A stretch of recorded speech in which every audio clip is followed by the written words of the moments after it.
ஏதோ சுதந்திரன் அவர்கள் எதிர்த்தா கேட்டார் வச்சாரன்னு இல்லை. அவரோட கேட்டோன்னே கையெழுத்து வச்சேன்னு நினைக்கிறது இல்லை. இது பொதுச்சபையில் அங்கீகரிக்கப்பட வேண்டும் என்றோ அல்லது பொதுச்சபை தான் நியமிக்கப்பட வேண்டும் என்றோ ஜாப்பில் எந்த இடத்துலையும் இல்லை.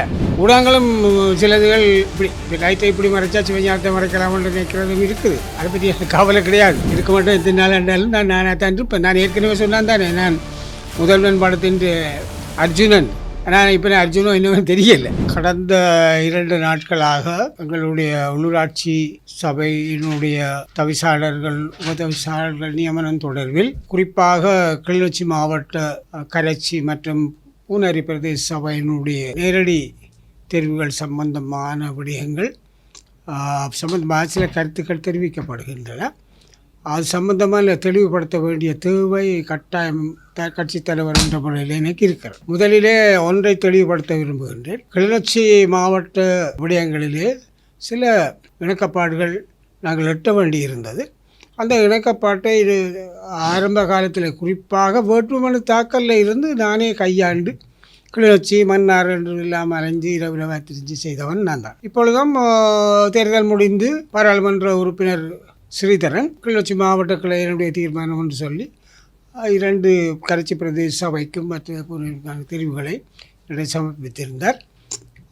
அந்த உரிய நேரம் அந்த திணைக்களம் அழைத்த போது நான் அதை பொதுச் செயலாளர் சுதந்திரம் குறிப்பெழுதி தேர்தல் ஆணையத்துக்கு தெரியப்படுத்துமாறு வழங்கி இருந்தேன். அதை அவர் ஒப்புக்கொண்டு அவர் பெற்றுக்கொண்டார். ஆனால் இடையிலே ஒரு பேட்டி திரு ஸ்ரீதரன் அவர்கள் சுதந்திரன் அவர்களை செயலாளராக நான் ஏற்றுக்கொள்ளவில்லை என்ற ஒரு கருத்து தெரிவித்த போது அது யாருக்குமே ஒரு அசௌகரியம் ஏற்பட்டிருக்கும்.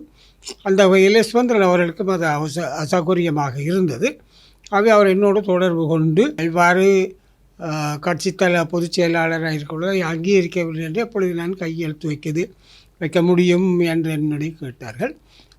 அதற்கிடையிலே அவர் அது சம்பந்தமான தலைமைக்கு பிரேரிக்கப்பட்ட இருவரோடும் பேசி அந்த மாவட்ட செயலாளரும் பேசியிருந்தார். நான் பேச சொன்னேன், நீங்கள் பேசுங்கள்னு சொன்னேன். ஆனால் அதுக்கு பிறகு அவருக்கு நான் சொன்னேன், கட்சியினுடைய செயலாளர் சுதந்திரன் தான். ஆக எங்களுக்கு ஒரு பொறுப்பு இருக்குது. நீங்கள் அதை அவர்கள் சொல்வதெல்லாம் சொல்லி கதைத்த பிறகு ஒப்பமிட்டு தயவு செய்து கையளியுங்கள் என்று கேட்டிருந்தேன். அதன்படி நேற்றைய தினம் நேஷனல் செக்ரட்டேரியட் தேர்தல் திணைக்களத்துக்கு தேசிய அலுவலகத்தில் அவர்களுடைய முன்மொழிவை கையெழுத்திருக்கிறார். இதில் ஏதோ சுதந்திரன் அவர்கள் எதிர்த்தா கேட்டார் வச்சாரன்னு இல்லை. அவரோட கேட்டோன்னே கையெழுத்து வச்சேன்னு நினைக்கிறது இல்லை. அது நாங்கள் பேசி ஒவ்வொரு கட்டத்திலும் சுதந்திரன் என்னோட தொடர்பில் இருந்தார். நான் எந்த வகையிலும் இதில் இக்கட்டு ஏற்படக்கூடாது என்பதில் நான் தெளிவாக இருந்தேன்.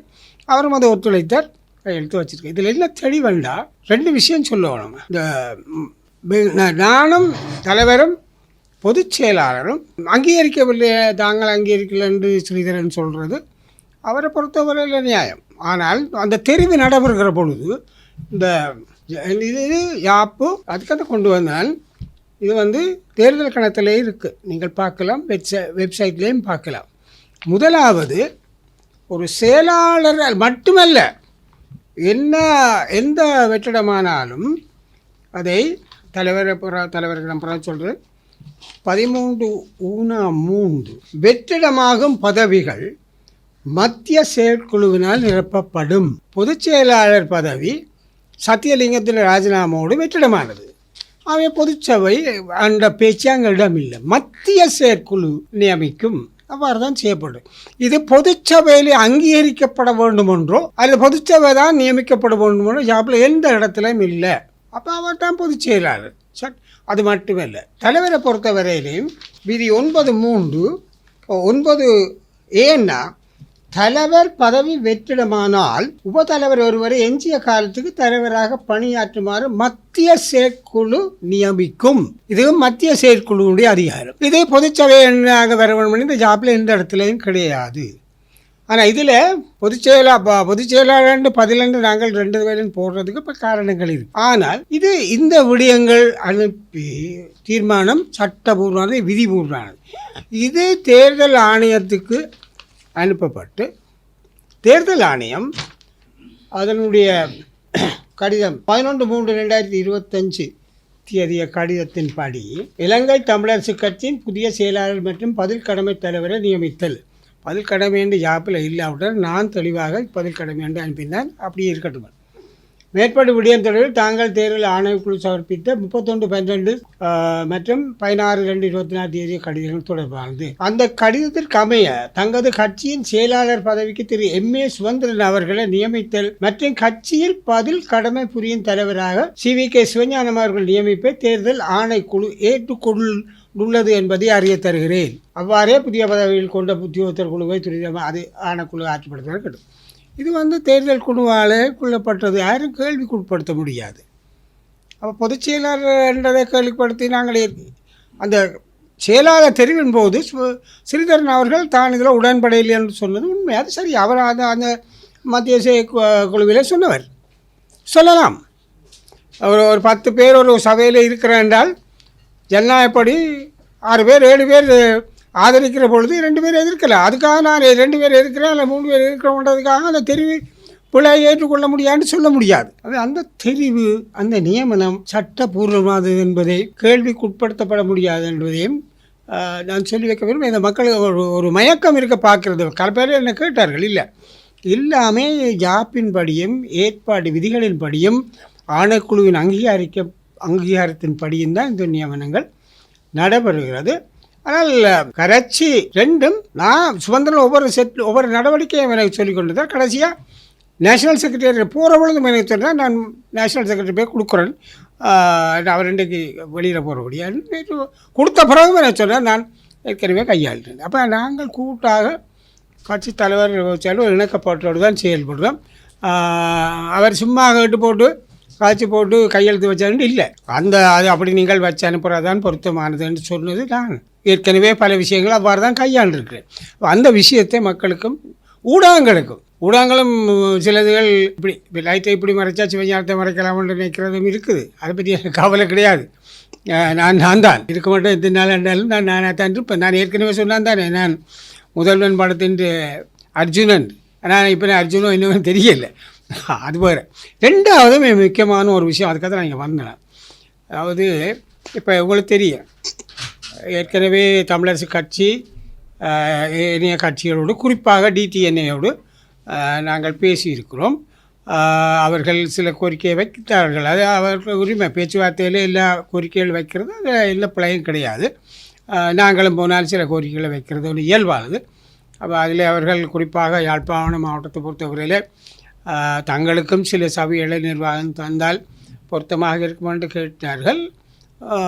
குறிப்பாக அந்த 3 சபைகள் மானிப்பாய், வலிகிழக்கு மற்றும் சபகச்சேரி. நான் உடனடியாகவே எங்களுக்குள்ளேயே அந்த வலிகிழக்கு பிரதேச சபை சம்பந்தமான சில கலந்துரையாடல்கள் எல்லாம் உண்டு. ஆகவே அதை 11 உறுப்பினர்கள் எங்களுக்கு இருக்கிறார்கள். DTNAக்கு 5 பேர் தான் இருக்கிறார்கள். பல விடயங்கள் தொடர்பாக இருந்ததாலே அதை நான் நேரடியாகவே அது சாத்தியமில்லை என்று தெரிவித்திருக்கிறேன். மற்ற இணையை பற்றி பரிசீலிக்கலாம் பார்க்கலாம் என்று சொல்லி பொதுச் செயலாளர் சொல்லியிருக்கிறார். அதை கலந்து பேசலாம், வாய்ப்போ இல்லையோ தெரியாது. அது இருக்க நான் இப்போ சொல்ல வரேன். தமிழரசு கட்சி என்ற வரையில் ஒரு சரியோ மக்களால் முதன்மைப்படுத்தப்பட்டு இருக்கின்ற கட்சி என்ற வரையில் அதுக்காக நாங்கள் பெருமைப்பட்டு கொண்டு மற்றவர்களை சிறுமை என்று சொல்ல நான் விரும்பலை. எல்லாரும் கட்சி தான், மக்களுடைய தீர்ப்பு. இப்போ நான் வேண்டுகோள் விடுக்கிறேன். அதுக்காக தான் வந்திருக்கேன். ஒரு பொதுவான ஒரு விண்ணப்பத்தை தமிழ் கட்சிகள் குறிப்பாக நாங்கள் தெளிவாகவே ஆரம்ப முதலே சொல்கிறோம். தேசிய மக்கள் சக்திக்கு எந்த வகையிலும் எந்த விதத்திலும் இந்த வடக்கு கிழக்கில் உள்ள தமிழ் பிரதேச நிர்வாகம், உள்ளூராட்சி நிர்வாகம் சென்றுவிடக்கூடாது என்பதிலே நாங்கள் தெளிவாக இருக்கிறோம். தமிழ் கட்சிகளும் அநேகமாக தெளிவாகத்தான் இருக்கிறீர்கள். அவை இப்பொழுது இந்த இலக்கை இந்த எண்ணப்பாட்டை நிறைவேற்றுவதற்கு நிபந்தனைகள் இல்லாமல் இந்த தெரிவுகளை நடாத்தி முடிப்பதற்கும் எங்களுக்கு ஆதரவு தர வேண்டும் என்றும் தொடர்ந்து நாங்கள் பேசி ஒரு பொது நிலைப்பாட்டுக்கு வரக்கூடிய ஒழுங்குகளை தமிழரசு கட்சி நாங்கள் முன்னின்று செய்வோம், உங்களோடு சேர்ந்து செய்வோம். ஏனென்றால் ஏற்கனவே நான் பதித்தலைவராக தெரிவு செய்யப்பட்ட முதல் நான் செய்த பணி ஜனநாயக தேசிய கூட்டணி தலைவர்களை சந்தித்து ஒரு ஒற்றுமைக்கான முயற்சி எடுத்தது தான். அது சறுக்கி போனதற்கு பல காரணங்கள் இருக்கலாம், அதை நாங்கள் விவாதிக்க விரும்பவில்லை. அவை எல்லாரும், நான் எந்த கட்சி என்று பேர் சொல்லல, தமிழ் தேசியத்தை நேசிக்கிற கட்சிகள், தமிழை நேசிக்கிற கட்சிகள், இனத்தை நேசிக்கிற கட்சிகள், இனம் தனித்து நிற்க வேண்டும் என்று நினைக்கிற கட்சிகள் இங்கே எல்லாரும் இருக்கிறார்கள் தேசிய கட்சியை விட. ஆகவே எங்களுடைய பணிவான வேண்டுகோள், தயவு செய்து வேறுபாடுகள் எல்லாம் இருக்கலாம், அல்லது சில இடங்களில் சில கோரிக்கைகள் இருக்கலாம், அதுகளை கடந்து தமிழரசு கட்சிக்கு முரண்பாடு இல்லாமல் இந்த தேர்தலிலே எங்களுடைய தலைவர் தெரிவு செய்வதற்கான, அவர் தெரிவு செய்யப்பட்டவர் தனியாக தமிழரசு கட்சி சார்ந்தவராக இருக்க மாட்டார். எல்லோருடைய ஒரு தமிழ் தலைமைத்துவத்துக்குள்ள ஒரு தவிசாளராகவோ உபதவிசாளராகவோ இருப்பார்.